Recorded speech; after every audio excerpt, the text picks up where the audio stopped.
Pada bagian keempat, kita akan membahas terkait produktivitas dalam konteks manajemen operasi. Produktivitas merupakan rasio antara hasil atau output berbanding atau dibagi dengan masukan atau input. Pengukuran produktivitas sangat berguna karena dapat memperlihatkan apakah strategi operasional yang diterapkan sudah terimplementasi dengan baik atau belum. Pengukuran produktivitas bisa digunakan untuk mengukur performa dari suatu unit operasional. Produksi dengan produktivitas itu berbeda. Produksi yang tinggi dapat diartikan memproduksi barang atau jasa dalam jumlah yang lebih banyak. Sedangkan produktivitas yang tinggi artinya memproduksi barang dalam jumlah yang banyak dengan masukan yang lebih sedikit atau input yang lebih sedikit. Artinya, produktivitas yang tinggi berarti lebih efisien. Berikut adalah rumus-rumus pengukuran produktivitas. Jadi, kalau hanya satu faktor itu mudah, yaitu output dibagi inputnya. Misalkan produktivitas pekerja gitu ya. Jadi berapa output yang dihasilkan dibagi dengan jumlah waktu yang digunakan oleh pekerja tersebut, atau produktivitas terkait modal yang kita keluarkan. Jadi berapa output yang dihasilkan dibagi dengan modal yang dikeluarkan. Nah, ada juga pengukuran produktivitas yang multifaktor. Jadi outputnya tetap satu dibagi pembaginya yang banyak. Jadi input dari jumlah waktu pekerja, tapi di sini harus disamakan dulu satuannya, yaitu kalau semua dalam bentuk harga, maka semua harus dikalikan dengan dikonversi menjadi berapa value-nya dalam nilai uang gitu ya. Nah, begitu kemudian kita bisa lihat contohnya dulu. Nah, produktivitas ini kalau diukur secara parsial begitu ya.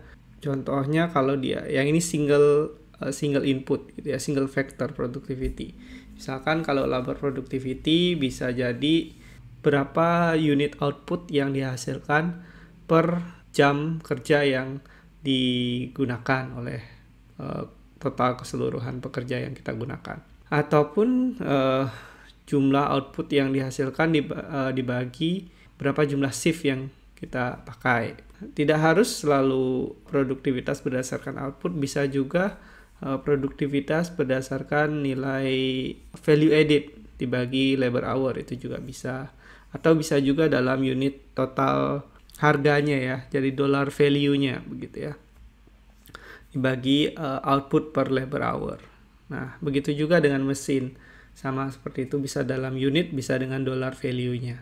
Nah, seringkali kita juga perlu mengukur adanya productivity growth, di mana kalau kita mengimplementasikan sebuah strategi operasional ataupun strategi agile strategies, kita bisa mengukur apakah strategi ini berhasil atau tidak melihat dari seberapa besar growth dari productivity yang kita dapatkan gitu ya. Productivity growth sebenarnya sederhana, yaitu produktivitas sekarang dikurangi produktivitas sebelumnya, dibagi dengan produktivitas sebelumnya, dikali 100%. Jadi intinya mencari berapa persentasenya saja. Labor productivity dalam sebuah assembly, namanya dalam contoh ini ABC assembly line, adalah 25 unit per hour. Nah, ini di tahun 2014 ceritanya begitu ya.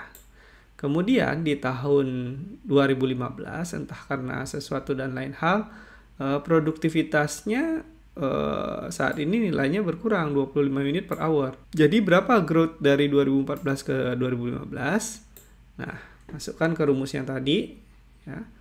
Jadi current minus previous dibagi dengan previous productivity dikali 100%, hasilnya minus 8%. Nah, minusnya artinya apa? Artinya ya produktivitasnya berkurang gitu ya. Ya, jadi productivity semakin tinggi semakin bagus, tapi yang ini kalau berkurang minus 8% artinya ada sesuatu yang salah di tahun 2015. Oke, berikutnya. Nah, dengan rumus yang tadi yang diberikan ya, kita coba menghitung multi-factor productivity dari permasalahan ini. Jadi katakan kita punya di sini inputnya jelas, di sini ada labor ya. Ada labor, kemudian ada materials, kemudian ada overhead. Nah, outputnya di sini kita lihat berapa unit produce dan harga per unitnya. Jadi ya sederhana, ya output dijadikan dalam bentuk dollar value-nya dibagi dengan input. Input tentu juga dalam bentuk dollar value-nya. Nah, kita lihat kalau output berarti ini ya outputnya dibagi inputnya. Nah, outputnya tadi ada 5.000 unit dikalikan dengan 30 dolar per unitnya. Nah, itu adalah dollar value untuk outputnya. Berikutnya kita punya labor, yaitu kita pakai 500 hour dikalikan 25 dolar per hournya.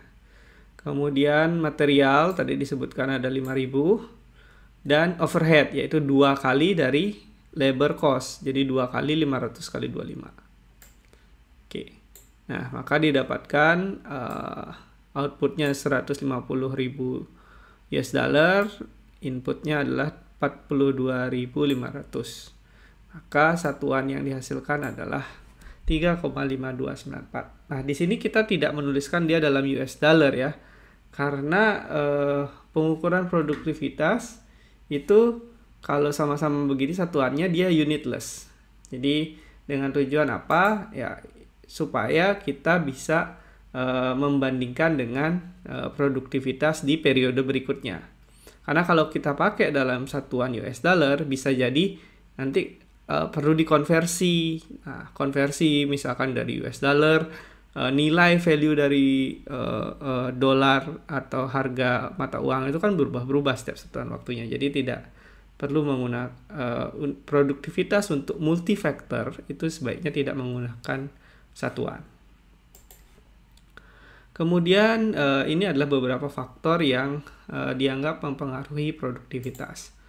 Nah, di antaranya ada metodologi yang digunakan, modal yang dikeluarkan, kualitas yang diharapkan, teknologi, dan manajemen. Terkait teknologi, ini ada beberapa teknologi yang mungkin bisa kita pantau ya. Produksi teknologi-teknologi yang diramalkan ke depan mampu untuk meningkatkan produktivitas dari suatu perusahaan. Nah, meningkatkan produktivitas artinya itu dia akan punya kesempatan untuk memiliki competitive advantage dibandingkan perusahaan-perusahaan persaingnya. Kemudian berikutnya, ini adalah beberapa hal yang berdasarkan teori diharapkan mampu untuk meningkatkan produktivitas. Jadi yang pertama adalah perlu adanya pengukuran untuk masing-masing fungsi operasional. Jadi produktivitas di masing-masing fungsi operasional itu perlu diukur. Jadi kalau dia tidak diukur ya bagaimana bisa ditingkatkan kan gitu. Kemudian perlu menentukan atau menganalisa di mana sih operasi kritis atau bottleneck sehingga dapat dilakukan perbaikan untuk meningkatkan produktivitas. Kemudian mengembangkan metode-metode untuk meningkatkan produktivitas dalam organisasi. Kemudian menentukan tujuan begitu ya. Jadi masing-masing fungsi itu juga harus dibuat tujuannya, goals-nya, seringkali diimplementasikan dalam bentuk KPI. Kemudian ada indikasi yang jelas bahwa manajemen perusahaan memberikan dukungan dan dorongan untuk peningkatan produktivitas dalam perusahaan. Dan yang terakhir adalah diukur dan dipublikasi. Jika jadi semua elemen pekerja di perusahaan bisa merasakan jika adanya peningkatan produktivitas dalam organisasi.